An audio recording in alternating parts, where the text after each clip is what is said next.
Shri Swami Samarth. Hello, नमस्कार. कसे आहात सगळे? मस्त मजेत आहात ना? आजचा दिवस विशेष बघा. रविवार आहे तरी पण सकाळी उठली, याचं कारण आहे ते तुम्हाला पुढे व्हिडिओ समजणार आहे.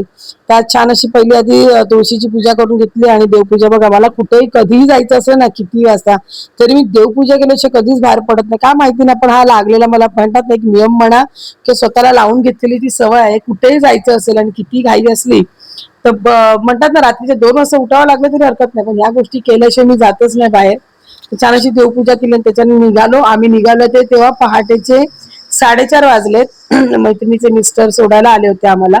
आणि याचं श्रेय तर मी आज मैत्रिणीलाच देईल, कारण तिच्यामुळे मला हा दिवस बघायला भेटला. गेली 1.5-2 वर्ष मी या ट्रिपला जाण्याचा प्लॅन करते, पण म्हणतात ना, कधी कधी योगायोग लागतो आणि मेन म्हणजे स्वामींचं बोलवणं लागतं. कदाचित स्वामींचीच इच्छा होती की आम्ही एकत्र यावं. आणि मला माहित नसताना ही तिकीट काढली गेली, तर मला माहितही नव्हतं की तिने तिकीट काढली. आणि अचानक मला तिने सांगितलं, तुझी तिकीट काढली, पण निघायचंय. आणि खरं सांगते, मी ना सध्या जे काही आजूबाजूचं वातावरण आहे ना, त्यांनी कंटाळलेली होती आणि मलाही थोडासा ब्रेक हवा होता. तुम्ही म्हटलं ठीक आहे, चला आता अनायसे तिने तिकीट काढली आणि स्वामींचं बोलवणं आलंय, तर आपण जाऊया. तर आम्ही महाराणा टूर्स तर्फे गेलो होतो. एका वन डे पिकनिक होती, एका दिवसाची. इथे बघा, सगळी डिटेल्स मध्ये माहिती सांगत होती की टूर कशा प्रकारे आहे, किती वाजता आपण कुठे जाणार आहे, कोणत्या ठिकाणी उतरायचंय, काय करायचंय. त्याच्यानंतर त्यांची माहिती झाली. त्याच्यानंतर प्रत्येक प्रवाशाला विचारण्यात आलं की त्यांचं नाव काय, ते कुठून आलेत आणि त्यांची छंद काय. आणि खरं सांगते, हे जेव्हा विचारलं गेलं तर पहिलं आम्हाला हसायला आलं, पण नंतर खरं सांगते, जेव्हा जेव्हा प्रत्येक जणी आपलं मन मोकळं करत होता ना, एक एक जणी आपापला छंद सांगत होत्या, तेव्हा लक्षात आलं बऱ्याचशा बायकांना, या हाऊसवाईफ होत्या त्याच्यातल्या कितीतरी जणी अशा होत्या की ज्यांना छंद होते कसले ना कसले तरी, आणि ते प्रयत्न करत होते जोपासण्याचे, की ते जोपासले गेले पाहिजे, की काय काय जणी त्याचा वापर करत होते आपल्या रोजच्या जीवनासाठी. तेव्हा माझ्या लक्षात आलं, तर कितीतरी गृहिणी अशा होत्या की ज्या जर एकत्र येतील ना, म्हणजे या बसमध्ये जेवढा ग्रुप होता त्यातल्या काही गृहिणी जर एकत्र आल्या ना, तर एक मोठं म्हणतात ना, एक वेगळीच कला निर्माण करू शकतात, एक वेगळीच फॅशन निर्माण करू शकतात. हे माझ्या लक्षात सुद्धा आलं. आता ते शेवटी त्यांच्यावरती आहे, पण ज्यांच्या जी अंगी कला असेल, मी तर म्हणणे या ट्रिपच्या निमित्ताने तुम्ही एकत्र या आणि काहीतरी तुमचं एक वेगळं चालू करा, ज्याने तुम्हाला एक ओळख मिळेल.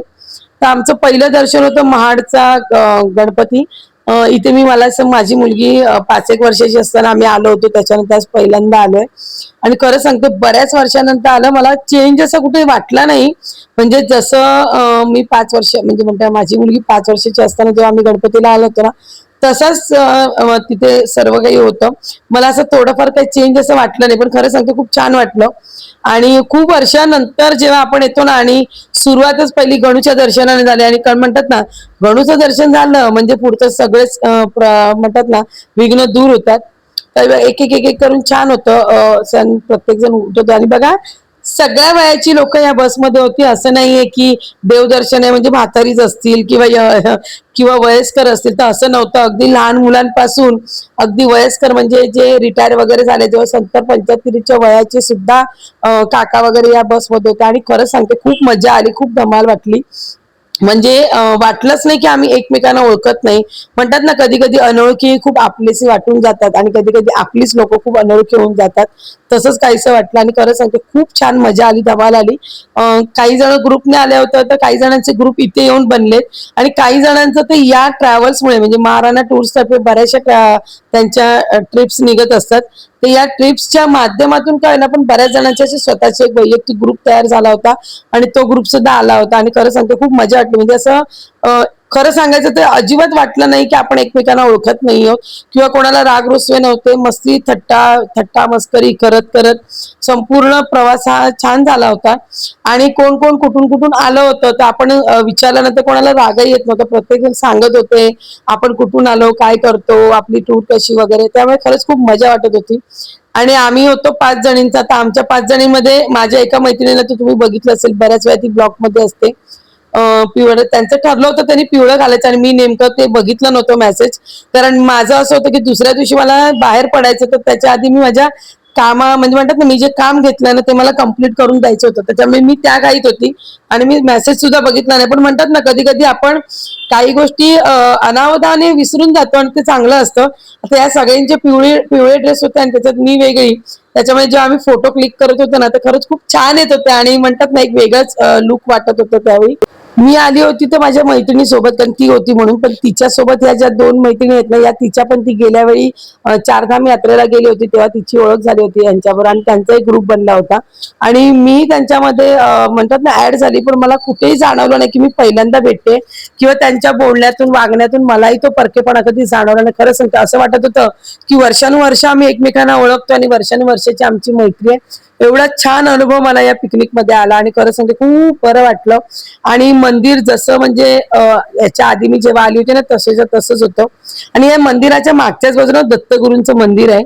तर इथे ना तुम्हाला कुठेच तुम्हाला बघायला भेटेल, पण इथे राहू, केतू, शनी म्हणजे जे म्हणतात ना आपल्याला ग्रह, जे ग्रह आपल्याला साडेसाती देतात ना, तर ते त्यांचं ना मूर्ती इथे आहे आणि पहिल्यांदा एकच असं एकमेव देऊळ आहे की जिथे या मूर्त्या तुम्हाला बघायला मिळतील.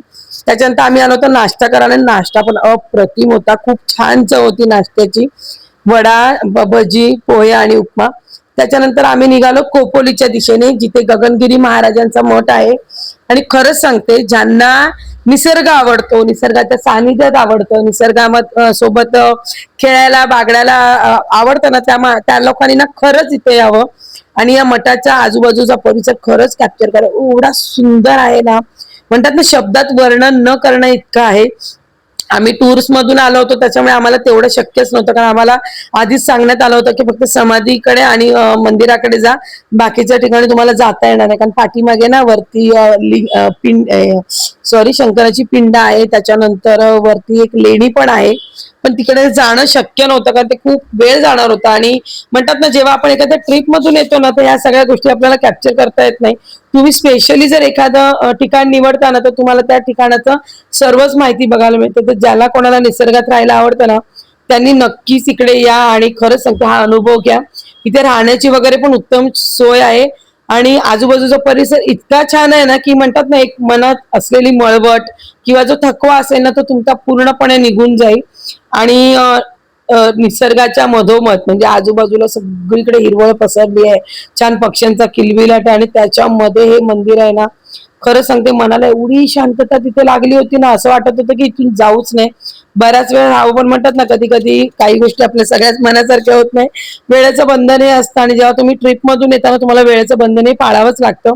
तरी पण मला जेवढं जमेल ना तेवढं मी म्हणतात ना अनुभव म्हणजे तिकडे फिरून जेवढं व्हिडिओमध्ये कॅप्चर करताना तेवढं करण्याचा प्रयत्न करतो. जाण्याची खरं सांगते मोह आवरता येत नव्हता त्या जंगलात जाण्याचा, म्हणतात ना एक जंगल असं.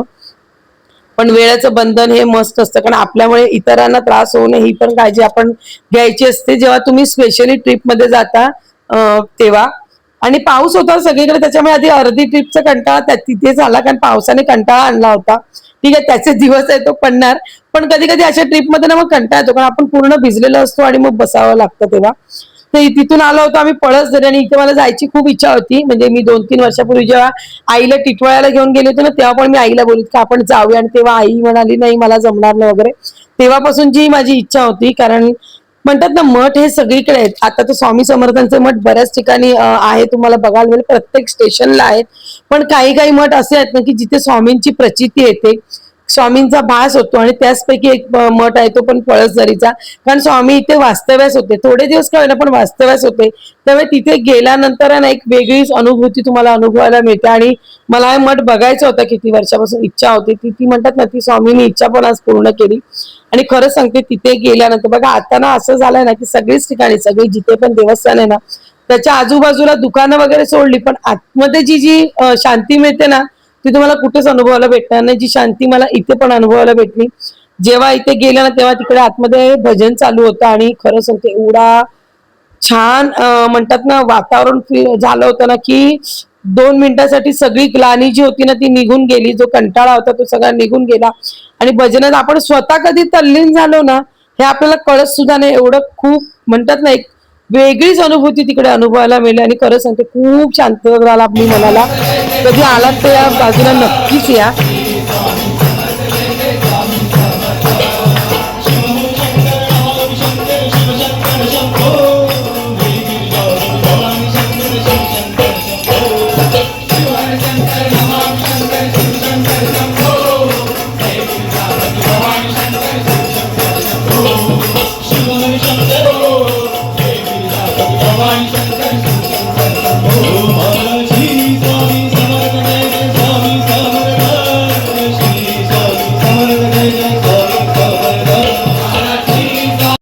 त्यानंतर आम्ही हळूहळू म्हणतात ना स्वामींच्या दर्शन, जसं जसं स्वामींचं रूप डोळ्यासमोर म्हणतात ना बघायची इच्छा होत होती ना, तस तसं. आणि आतमध्ये गेल्या जेव्हा त्यांचं रूप बघितल्यानंतर ना अक्षरशः अक्कलकोटला आल्यासारखं वाटलं.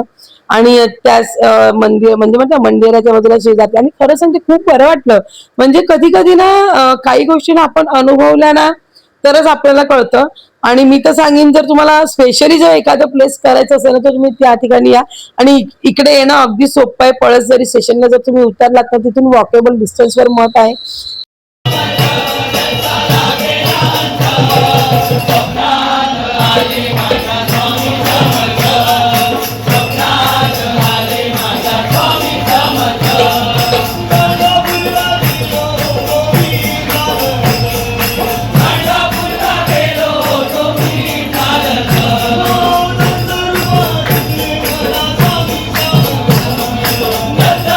किंवा रिक्षा पण इथे येतात. स्पेशली मठासाठी तुम्ही येणार असाल तर खरंच या.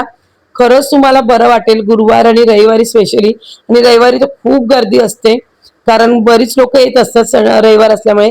गुरुवारचं पण इथे सकाळ संध्याकाळ असतं. कारण बघा, त्यानंतर आम्ही निघालो लोणावळ्याच्या दिशेने नारायणी मातेचं मंदिर बघायला. आणि मंदिर खरंच सांगते खूप छान होतं, खूप छान. आतल्या मूर्त्या वेगळ्या होत्या, म्हणजे गणपती, हनुमान आणि नारायणी देवीची पण मूर्त्या एक वेगळ्या होत्या. आणि बघा हे कसं असतं माहितीये ना, जिथे जसा ज्याचा प्रादुर्भाव, कारण इथे गुजराती समाजाचं जास्त वर्चस्व असल्यामुळे किंवा प्रभुत्व असल्यामुळे इकडच्या मूर्त्या वेगळ्या होत्या. म्हणतात ना जसा समाज तसं त्या देवांचं जडणघडण असते. पण मंदिराच्या आतमध्ये म्हणाल ना तर खरंच खूप शांतता होती. म्हणतात ना कधी कधी अशी म्हणजे आपण जेव्हा देवदर्शनाला जातो ना तर खरंच असं ठिकाणी जावं की जिथे मनाला समाधान भेटेल, शांतता भेटेल. तर मग ते म्हणतात ना एक आपलं समाधान म्हणतात ना जे असतं ना देवदर्शन करण्याचं, ते समाधान आपल्याला मिळतं. आणि इथेच ती शांतता होती आणि खरंच खूप बरं वाटत होतं. मंदिरातल्या मूर्त्या वेगळ्या होत्या थोड्याशा. त्यांची सजावट वेगळी होती पण ती बघण्यासारखी होती. आणि पहिल्यांदाच मी ना इथे हनुमंताची एक वेगळीच मूर्ती म्हणजे मोबाईल मध्ये कॅप्चर करता येत, कारण लाईट्स एवढा होता त्याच्यामध्ये मूर्त्या परफेक्ट एवढ्या दिसत नव्हत्या. पण वेगळीच एक मूर्ती होती आणि वेगळं म्हणतात ना अनुभव बघायला मिळाला इकडे. त्याच्यानंतर आम्ही इथून निघालो नांगर गावच्या दिशेने. तर तिकडे स्वामींचं समाधी मठ आहे. इथे फोटो काढायची परमिशन, तरी पण माझ्या मैत्रिणीच्या मुलीने एक फोटो काढला. ती स्वामींची उभी मूर्ती आहे. आणि हे बाजूला आहे म्हणजे इथे ना स्वामींचं बघा मध्ये मूर्ती आहे. पण याच्या आजूबाजूला बघा ती सगळी म्हणजे रूप आहेत ना.